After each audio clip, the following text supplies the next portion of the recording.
Hello, my name is Robert McCutcheon from Robert McCutcheon Consultancy, and I will be using the practice of evidence-based management to help Telstra make an informed business decision. The chosen human resource management practice is, although people use many different terms to describe personalities, there are only really four basic dimensions of personality as captured by the Myers-Briggs Type Indicator. This, according to Rhines et al. 2002, is false. This assignment will look at the practice of whether Telstra should use the Myers-Briggs Type Indicator in recruitment and selection. This presentation will be made to Telstra. Telstra are Australia's leading telco and technology company. Telstra have a purpose to build a connected future to help everyone thrive. To achieve this, Telstra provides a full range of communication services competition in all telecommunications markets. Telstra also provides 18.8 million retail mobile services, 3.8 million retail fixed bundles and standalone data services, and 960,000 retail fixed standalone voice services. Telstra also have a presence in over 20 countries and have employees that are based in overseas locations such as India and the Philippines. The practice we're looking at today is staffing. Telstra are looking at using the Myers-Briggs Type Indicator to assist in the recruitment and selection of new employees. This consultation will look at why Telstra should not be implementing the Myers-Briggs Type Indicator. Why is using the Myers-Briggs Type Indicator as a potential tool to aid in recruitment and selection useful to Telstra, and why is it relevant?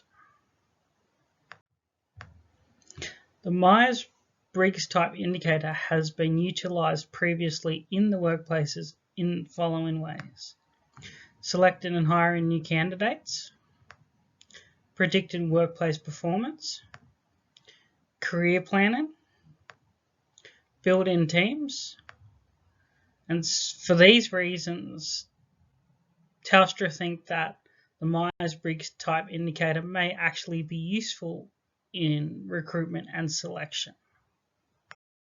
Whilst there is evidence that suggests that the Myers-Briggs Type Indicator could be a useful tool in the recruitment and selection area, there is substantial evidence that I will now discuss that suggests that the Myers-Briggs Type Indicator should not be used in the workplace.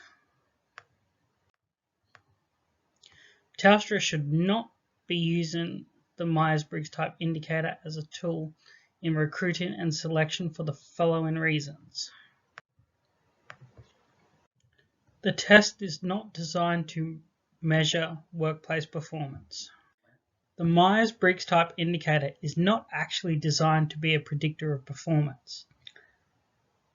This is also backed up by Briggs 1962, who designed the Myers-Briggs Type Indicator, and they suggested that performance is not measured by the Myers-Briggs Type Indicator.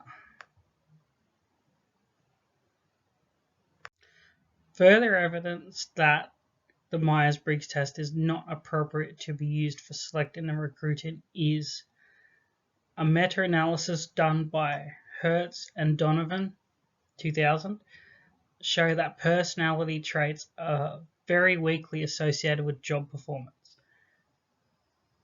Therefore, the conclusion can be drawn from this that the Myers-Briggs Type Indicator should not be used in selection and recruitment at all. The Myers-Briggs Type Indicator is built around Jung's theory that an individual's personality are either this or that. An example is you're either introverted or you're extroverted. But there is substantial evidence that suggests that this is not the case, that personality is more of a spectrum. And that is another reason why the Myers-Briggs type indicator will not be accurate in a personality assessment. There are also test-retest issues. This means that there are issues with an individual could take the test and then get a particular result and then take the test again and get a completely different result. And this causes inaccuracy within these personality assessments, in particular the Myers-Briggs type indicator. The Myers-Briggs type indicator only captures 4 dimensions of personality. The problem with this is there are actually 5 dimensions of personality, which are the big 5. This is the dominant theory in personality psychology. The recommendations I will be making are, whilst there are many valid reasons to have personality assessments in the workplace, recruiting and selection is not one of them. My recommendation is that Telstra should not use the Myers-Briggs type indicator. In conclusion, I also recommend that Telstra keep using the practices they currently use for selecting and recruiting new employees. I have been Robert McCutcheon. Thank you for listening to my presentation.